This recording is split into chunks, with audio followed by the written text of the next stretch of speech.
For 30 years, Pixar has been teaching us what it means to be a hero. Not through capes or superpowers, not through perfection or invincibility, but through growth, change, evolution. From a jealous cowboy learning to share the spotlight to a grieving old man rediscovering joy, Pixar heroes don't start as heroes at all. They start as us, flawed, scared, selfish, lost. And through their journeys, they become something more. Today, we're breaking down the evolution of every major Pixar protagonist from 1995 to 2025. 30 years of animated characters who taught us how to grow up, let go, and become better versions of ourselves. Let's start at the beginning. 1995. Toy Story, the film that changed animation forever. And at its center was Woody, Andy's favorite toy, the leader of the bedroom, the cowboy who had everything under control. Until he didn't. When Buzz Lightyear arrives, Woody's entire world shatters. He's no longer the favorite, no longer the center of attention, and he can't handle it. Woody starts this film as a flawed leader, jealous, insecure, controlling. He's so desperate to maintain his position that he tries to get rid of Buzz completely. And that desperation leads to both of them getting lost. But being lost changes Woody, forces him to confront what really matters. It's not about being Andy's favorite. It's not about being number one. It's about being there for the people who need you. By the end, Woody risks everything to save Buzz. The toy he wanted gone becomes the friend he can't lose. He evolves from a selfish leader into a selfless one, someone who puts others before his own ego. His key growth? Learning to embrace teamwork instead of control, understanding that sharing the spotlight doesn't diminish you, it completes you. A Bug's Life gave us Flik, an inventor in a colony that values conformity, a dreamer in a world that punishes mistakes. And Flik makes a lot of mistakes. His inventions constantly fail. His ideas get rejected. When he accidentally destroys the food offering to the grasshoppers, the entire colony turns against him. So he leaves to find warrior bugs to save them. Except the warriors he finds are circus performers, and his lie to recruit them makes everything worse. Flik starts as an outsider who can't seem to do anything right. His confidence is shattered. His colony sees him as a liability. But here's the thing about Flik. He never stops trying. Even when his plans fail, even when everyone doubts him, he keeps innovating, keeps believing there's a better way. And eventually, his creativity and persistence pay off. The bird plan works. The colony stands up to Hopper. The grasshoppers are defeated. Flik evolves from the colony's embarrassment to its hero. He proves that being different isn't a weakness. That innovation can topple an entire oppressive system. His key growth? Gaining confidence in himself and earning the respect he always deserved but never demanded. Toy Story 2 brings Woody back, but this time his crisis isn't about jealousy. It's about identity. When he's stolen by a toy collector, Woody discovers he's a rare collectible, part of Woody's roundup, worth a fortune, destined for a museum in Japan where he'll be preserved forever. And for a moment, he's tempted. Here's immortality. Here's a guarantee he'll never be forgotten, never abandoned, never outgrown.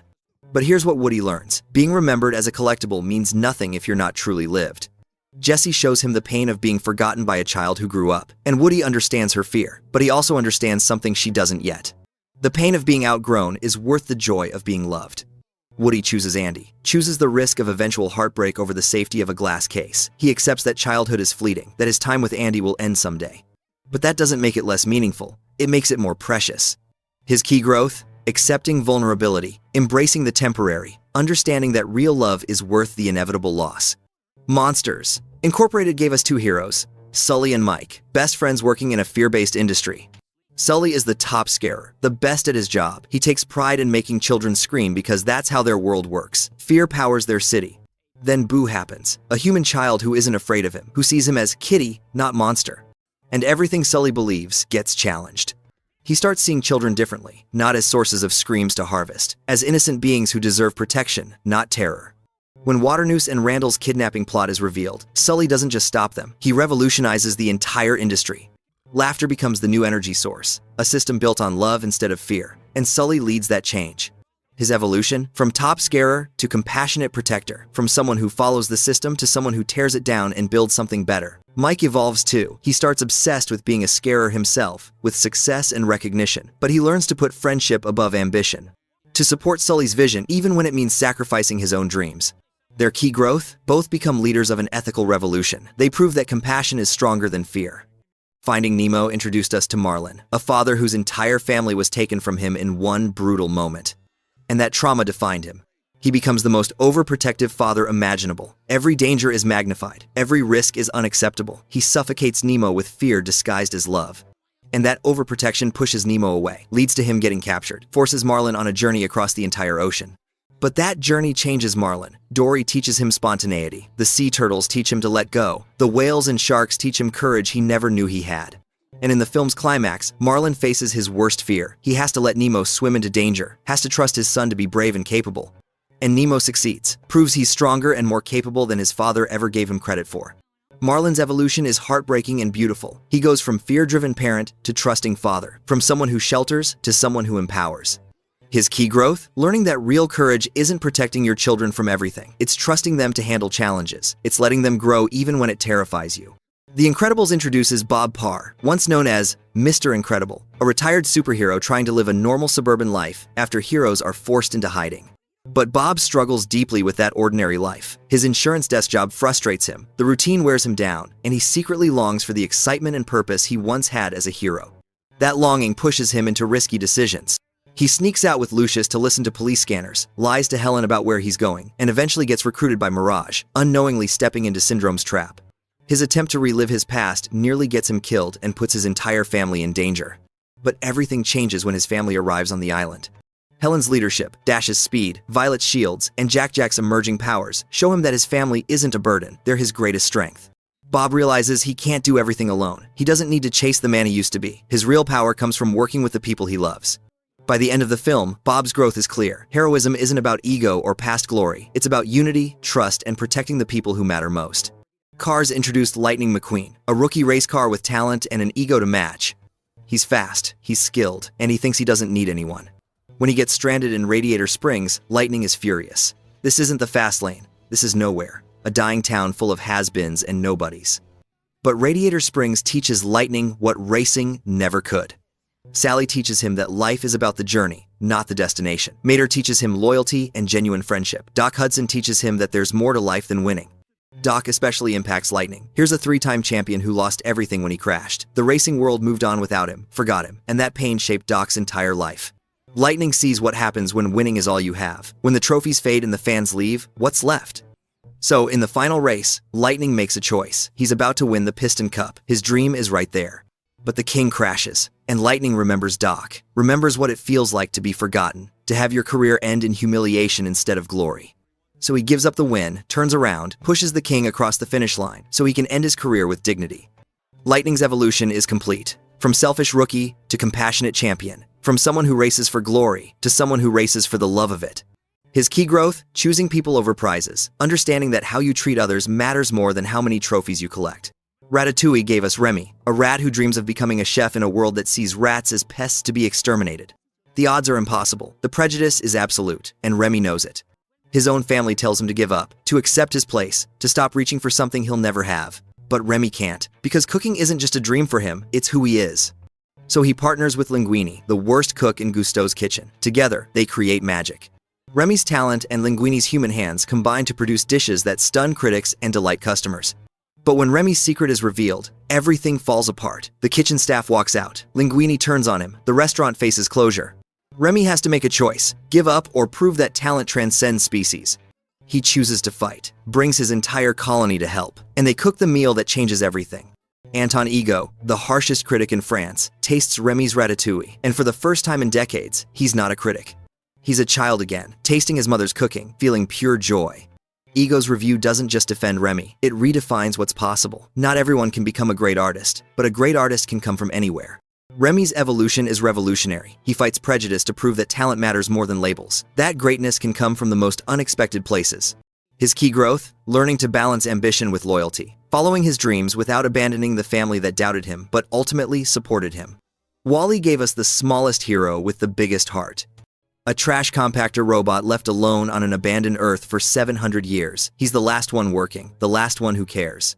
And he's lonely. So lonely that he watches the same musical over and over, dreaming of connection, of holding hands with someone, of being something more than just a machine doing its function. Then Eve arrives, and Wall-E falls in love. Not programmed love, real, genuine, selfless love. He shows her his treasures, protects her during storms, follows her into space when she's taken away. Wall-E's evolution isn't about changing, it's about inspiring change in everyone around him. He shows the captain what Earth was, what it could be again, inspires him to stand up and fight for humanity's return. He shows Eve that there's more to existence than completing directives, that wonder and love and curiosity matter. And he nearly dies for it, gets crushed, saving the plant that will restore Earth, loses his memory, loses everything that made him Wall-E. But Eve brings him back, not just repairs his body, restores his soul with love. Wall-E's key growth, showing that even the smallest being with the purest heart can spark global change, that love and wonder are more powerful than any directive or programming. Up gave us Carl Fredricksen, a man defined by loss. He spent his entire life with Ellie. They dreamed together, planned adventures together, grew old together. And then she was gone. Carl becomes a shell, bitter, closed off, living in the past while the world moves on around him. His house is a shrine to Ellie. His life is a monument to what he lost. So he ties balloons to his house and flies to Paradise Falls, the adventure they always planned, the promise he never kept. Except he's not alone. Russell, an overeager wilderness explorer, is on his porch, and Carl can't stand him. This kid represents everything Carl doesn't want: noise, energy, life. Throughout the journey, Carl obsesses over the house, over fulfilling his promise to Ellie. He drags it through jungles, across cliffs. He'll sacrifice anything to get it to the falls. Even when it means abandoning Kevin, the bird Russell befriended. Even when it means losing Russell's trust and friendship. But then Carl reads Ellie's adventure book, the pages he thought were empty, and he discovers they're full. Full of their life together, their marriage, their home, their love. And Ellie's final message isn't, "Get to Paradise Falls." It's, "Thanks for the adventure, now go have a new one." She's giving him permission to let go, to live, to stop dwelling in the past and embrace what's still possible. So Carl dumps everything, all the furniture, all the memories, all the weight he's been carrying. He saves Kevin, saves Russell, chooses the living over the dead. And in the film's most beautiful moment, Carl and Russell sit on a curb eating ice cream and counting cars. It's not Paradise Falls. It's not grand or epic. But it's perfect, because Carl learned that adventure isn't in the past. It's what you live today. His key growth, rediscovering openness and purpose, understanding that honoring Ellie means living, not preserving her memory in amber. Toy Story 3 brought Woody back for his most painful journey yet. Andy is going to college. The toys are being donated. Their purpose is ending. Woody refuses to accept it. He insists Andy still wants them, still loves them. They just need to wait. But the other toys can't wait anymore. They choose Sunnyside Daycare, hoping for a new purpose with new children. Except Sunnyside is a nightmare. Lotso, a teddy bear broken by abandonment, runs it like a prison. New toys get destroyed by toddlers. Escape is impossible. Woody has to lead an escape, has to save his friends from a situation he warned them about, and he does it without saying, "I told you so," because that's who Woody has become. And then comes the incinerator scene. The toys are sliding toward the flames. There's no escape, no last-minute save. They hold hands. They accept their end, together. The aliens save them with the claw, but that moment of acceptance, of facing death with the people you love, changes everything. So when Andy is about to take Woody to college, Woody makes a choice. He convinces Andy to donate him to Bonnie along with the others. Because Woody finally understands, being a toy isn't about one child forever. It's about being loved and bringing joy for as long as you can. Andy plays with his toys one last time, introduces them to Bonnie, says goodbye to his childhood. And Woody says goodbye to Andy, the kid who loved him first, the kid who made him who he is. Woody's final evolution? Accepting endings, embracing new beginnings, understanding that love doesn't end when circumstances change. Cars 2 shifted focus from Lightning to Mater, the lovable tow truck from Radiator Springs. Mater accidentally gets recruited as a spy when he's mistaken for an American agent. He's completely out of his depth in a world of international espionage, fancy parties, and dangerous missions. Meanwhile, Lightning is competing in the World Grand Prix, and he's embarrassed by Mater's antics. He tells Mater he's not sophisticated enough for this world. That rejection breaks Mater's heart. But Mater's backwoods knowledge becomes crucial. He identifies the conspiracy, saves Lightning from being blown up, stops the villain's plot using skills only a small-town tow truck would have. Lightning learns to appreciate Mater for who he is, not despite his simplicity, but because of his genuine heart and unique perspective. Mater's evolution? Gaining confidence in himself, realizing he doesn't need to change to be valuable. Lightning's evolution? Learning that true friendship means accepting people as they are, not asking them to be someone else. Their key growth? Understanding that being different isn't a flaw, it's a strength. Brave introduced Merida, a Scottish princess who rejects everything expected of her. She doesn't want to marry, doesn't want to be proper, wants to ride and shoot and choose her own path. And that puts her in direct conflict with her mother, Queen Eleanor. Eleanor believes in duty, tradition, political marriage. Merida believes in freedom and self-determination. Their fight escalates until Merida does something reckless. She buys a spell from a witch to change her mother, but the spell literally turns Eleanor into a bear. And suddenly, Merida's rebellion has real, terrifying consequences. She has to protect her mother from hunters, has to reverse the spell before it becomes permanent, has to fix what her selfishness broke. And through this crisis, Merida sees her mother differently. Eleanor as a bear can't speak, can't command, but she protects Merida fiercely, loves her unconditionally despite their differences. Merida realizes her mother wasn't trying to control her. She was trying to prepare her for a world that wouldn't accept her as she is. So, Merida finds a middle ground. She addresses the clans, takes control of her own fate, but she does it with her mother's political wisdom guiding her. She mends the tapestry she tore in anger, and in doing so, mends their relationship. Merida's key growth? Learning empathy and emotional maturity.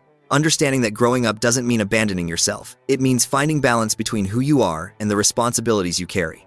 Monsters University took us back to Mike and Sully's college days, before they were friends, before they changed their world. Mike arrives with one dream, becoming a scarer. He studied every textbook, memorized every technique. He has heart and determination. But he's not naturally scary, and when he fails his final exam, his dream shatters.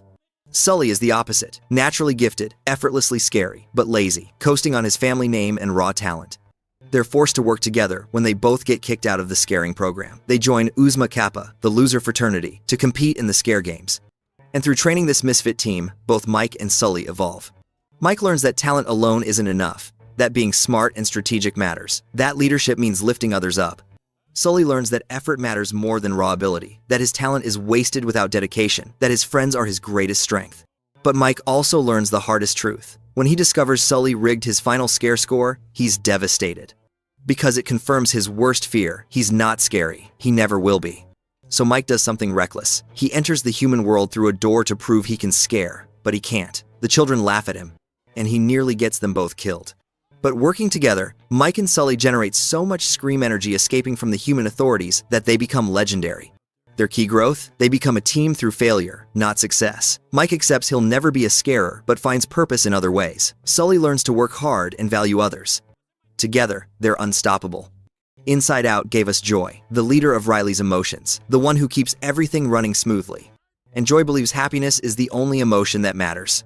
She actively keeps sadness from touching Riley's core memories, keeps her in a corner, dismisses her as unnecessary and harmful. Because Joy thinks her job is to keep Riley happy all the time, to prevent any negative emotion from taking hold. But when joy and sadness get lost in long-term memory, Riley starts shutting down emotionally. Without joy, she can't feel happiness, but without sadness, she can't process loss. And Joy learns something crucial. Sadness isn't Riley's enemy. Sadness is essential. When Riley was sad about losing her hockey game, sadness brought her family together. Sadness creates connection, empathy, healing. So Joy does something revolutionary. She lets sadness take control, lets Riley cry, lets her express the pain of moving and losing her old life. And that vulnerability brings Riley's parents closer. They comfort her, support her, help her process the change. Joy's key growth? Accepting emotional complexity, understanding that true happiness isn't the absence of sadness. It's the ability to feel everything and know you're not alone. The Good Dinosaur gave us Arlo, the runt of his family, small, scared, unable to make his mark. His father believes in him, tells him he'll make his mark when he earns it, when he faces his fear. But a storm takes his father, and Arlo blames himself, blames Spot, the human boy who triggered the events that led to Papa's death. Arlo gets swept away from home, lost in a terrifying wilderness he's completely unprepared for. And he has to survive. Spot becomes his companion, his protector, his friend. The boy Arlo blamed becomes the one who saves him repeatedly. And through brutal challenges, Arlo finds courage he never knew he had. He fights pterodactyls, survives rapids, protects Spot when he's scared out of his mind. And in the most painful moment, Arlo lets Spot go to his real family, even though it breaks his heart, because that's what Spot needs. Arlo returns home transformed. He makes his mark on the family's silo, not because he conquered his fear, but because he learned to act despite it. His key growth? Turning fearfulness into bravery, understanding that courage isn't the absence of fear, it's doing what's right even when you're terrified. Finding Dory put the spotlight on Dory, the optimistic blue tang with short-term memory loss. In Finding Nemo, she was comic relief, the side character who helped Marlin. But Finding Dory revealed her pain. She lost her parents as a child, and her memory loss meant she forgot them, forgot where she came from, forgot who she was looking for. She spent years searching for something she couldn't remember. When memories start surfacing, Dory becomes desperate to find them, and everyone around her doubts she can. Because how can someone who forgets everything navigate across the ocean to find parents she barely remembers? But Dory's memory loss isn't just a disability, it's also a strength. She thinks differently, finds solutions others miss. What would Dory do? Becomes the answer when traditional approaches fail. She navigates the Marine Life Institute using skills nobody expected. She speaks whale, she reads human, she improvises brilliantly. And she finds her parents. They never stopped waiting, never stopped leaving shell paths, hoping she'd find her way home. Dory's key growth? Embracing her identity instead of apologizing for it, turning her greatest weakness into her greatest strength, understanding that different isn't broken. Cars 3 brought lightning back, facing a crisis every athlete eventually faces. He's getting older, slower. The new generation is faster, more advanced. Jackson Storm represents everything. Lightning is losing. And lightning crashes, spectacularly, publicly. His career appears over. He tries to come back, trains with new technology, pushes himself harder than ever. But the film asks a hard question. What happens when your best isn't enough anymore? Cruz Ramirez trains him, and Lightning treats her like a tool, a means to an end. He doesn't see her potential, doesn't recognize her dream. Cruz wanted to race, but she didn't look like a racer, didn't fit the image, so she gave up her dream before even trying. And Lightning realizes his purpose isn't competing anymore, it's mentoring. He lets Cruz race in his place, becomes her crew chief, guides her to a victory he can no longer achieve himself. Lightning's final evolution? Transitioning from competitor to mentor, accepting aging with grace, choosing legacy over ego, understanding that passing the torch isn't losing. It's winning in a different way. Coco gave us Miguel, a boy from a family that banned music for generations. His great-great-grandmother was abandoned by a musician husband, and the family never forgave music for taking him away. But Miguel loves music, worships Ernesto de la Cruz, the greatest musician in Mexican history, and he thinks Ernesto might be his great-great-grandfather. So on Dia de los Muertos, Miguel steals Ernesto's guitar to enter a talent show. And the theft sends him to the land of the dead. He has until sunrise to get a family blessing or he'll become a ghost forever. Miguel searches for Ernesto, believing his great-great-grandfather will support his musical dreams. But Miguel learns a devastating truth. Ernesto isn't his great-great-grandfather, Hector is. And Ernesto murdered Hector to steal his songs and claim his fame. Everything Miguel believed was a lie. His hero is a murderer. His real great-great-grandfather is Hector, the forgotten musician who just wanted to get home to his daughter. Miguel races back to the living world, sings Remember Me to Coco, Hector's daughter, now an old woman losing her memories. And she remembers her papa, saves Hector from disappearing forever. Miguel's key growth? Understanding the cost of blind ambition, learning that family and memory matter more than fame, restoring his family's lost history while honoring their pain. Incredibles 2 shifted focus to Helen Parr, Elastigirl. While Bob struggled with being a stay-at-home dad, Helen became the public face of superhero legalization. And she's incredible at it. She stops runaway trains, saves lives, inspires people. She's everything the movement needs. But she struggles with the balance, being a hero while her family needs her, leaving Bob to handle the kids when he's clearly overwhelmed. She uncovers the screenslaver conspiracy, discovers the plot to turn heroes into controlled weapons, fights to save everyone, including her brainwashed husband. Helen's key growth? Learning to balance duty, identity, and motherhood. Understanding she doesn't have to choose between being a hero and being a mother. She can be both. Toy Story 4 brought Woody to his final evolution, and it's the most painful one yet. He's not Bonnie's favorite. She doesn't play with him anymore. He spends most of his time in the closet while other toys get her attention. But Woody can't let go of his purpose, being there for his kid. When Bonnie creates Forky, a spork who thinks he's trash, Woody dedicates himself to keeping Forky safe. Because Bonnie loves Forky, and that's enough for Woody. Then, Woody reunites with Bo Peep. She's been living as a lost toy for years, free, independent, happy without an owner. And she offers Woody a choice he never considered before. Stay with Bonnie who doesn't need him, or leave and help lost toys find kids who will love them? It's an identity crisis. Woody has always been Andy's toy, then Bonnie's toy. Being owned has defined him for 4 films. But Woody chooses to leave. He says goodbye to Buzz, his best friend, goodbye to the toys he's led for decades, and he chooses a new purpose, helping lost toys, living freely with Bo. Woody's final evolution? Learning that your purpose can change, that letting go of who you were doesn't mean betraying who you are. His key growth? Accepting that sometimes the bravest thing you can do is choose a new path, even when it means leaving everything you've ever known behind.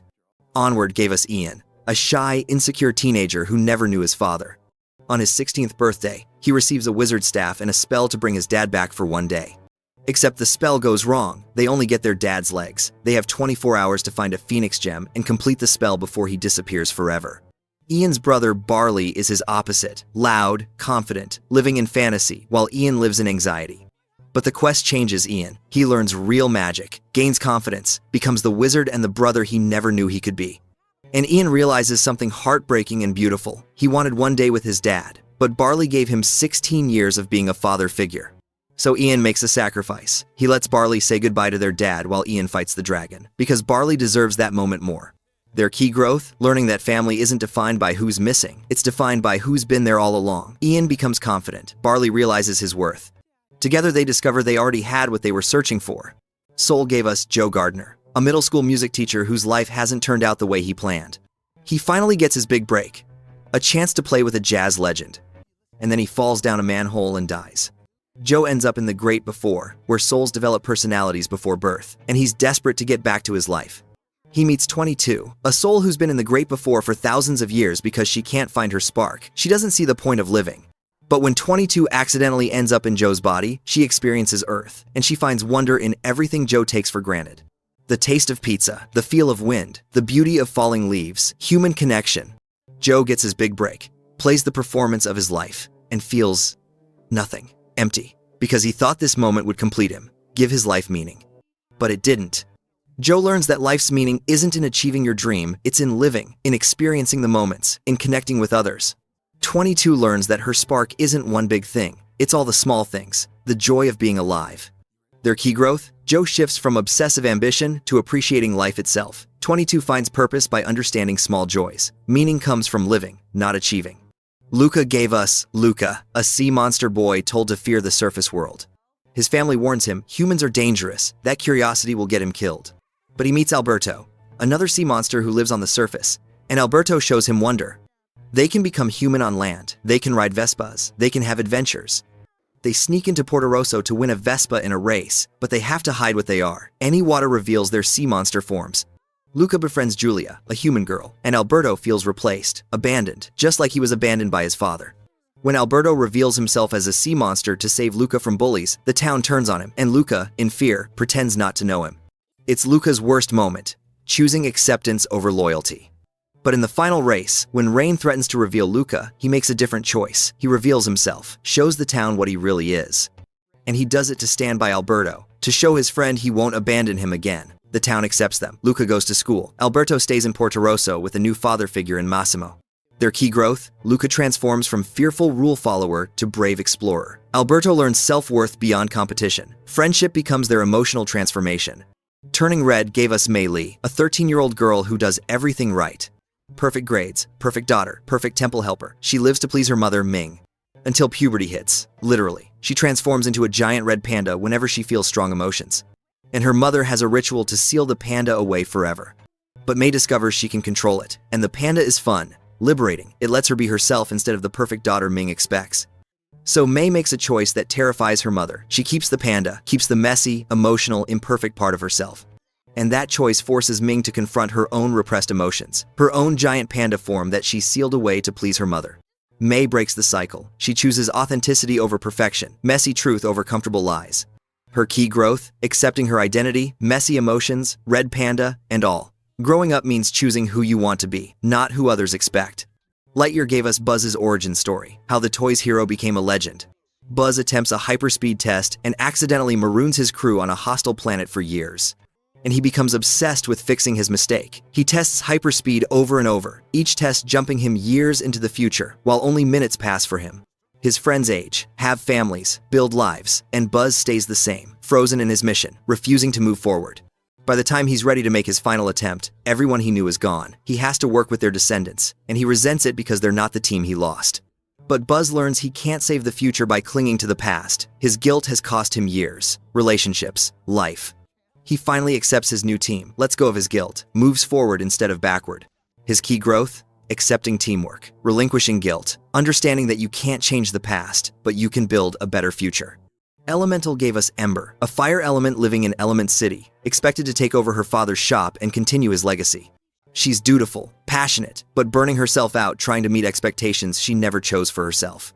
Then she meets Wade, a water element. In a world where fire and water don't mix, where different elements stay separate, their connection is impossible. Wade is everything Ember isn't. Emotional, flowing, in touch with his feelings, while Ember bottles everything up until she explodes. Ember's biggest flaw is her temper. Her fire burns too hot when she's angry or stressed, and her father's dream for her is causing that pressure to build. Wade helps her see possibilities beyond the shop, asks what she wants, not what her family needs, encourages her to follow her passion for glassmaking, and Ember starts to realize she's been living her father's dream, not her own. In the end, Ember doesn't abandon her family, but she doesn't abandon herself either. She finds balance, honors her heritage while pursuing her passion. Wade teaches her vulnerability and emotional honesty, that expressing feelings isn't weakness. Their key growth: Ember learns self-control and follows her passion. Wade shows her that love can break generational cycles, that being true to yourself doesn't mean betraying your family. Inside Out 2 brought Riley into puberty, and with puberty came new emotions: anxiety, embarrassment, envy, ennui. Anxiety becomes the dominant force. She believes she's protecting Riley by preparing for every possible bad outcome. But anxiety's control creates panic, perfectionism, a desperate need to be liked that pushes away real friendships. Joy has to learn an even harder lesson than in the first film. It's not enough to accept sadness. She has to accept anxiety, embarrassment, and all the messy emotions of growing up. Riley's sense of self becomes complex. Not just, I'm a good person, but I'm anxious and brave. I'm kind and sometimes selfish. I'm proud and embarrassed. All of it, together, complex and real. The key growth: understanding that growing up means embracing uncomfortable emotions, that you can't control everything, that being anxious doesn't make you broken, it makes you human. 30 years of Pixar heroes, 30 years of growth, change, and evolution. From Woody learning to share to Riley learning to feel everything, Pixar has shown us that being a hero isn't about being perfect. It's about being willing to change. Woody chose his friends over his pride. Marlin chose trust over fear. Carl chose life over memory. Miguel chose family over fame. Joe chose living over achieving. Every hero started flawed, selfish or scared or stuck, and through their journeys, they became something more. Not because they were chosen, not because they were special, but because they chose to grow, chose to let go of what was holding them back, chose love over fear, connection over isolation, truth over comfort. That's the evolution of Pixar heroes. 30 years of animated characters teaching us how to be human. How to grow up without losing yourself. How to let go without forgetting. How to change without breaking. Which Pixar hero's evolution hit you the hardest? Whose journey taught you something about your own life? Drop your answer in the comments, and let us know which hero you think had the most powerful transformation. Don't forget to subscribe for more deep dives into the stories that shaped us. See you guys at our next story. Don't forget to like and subscribe.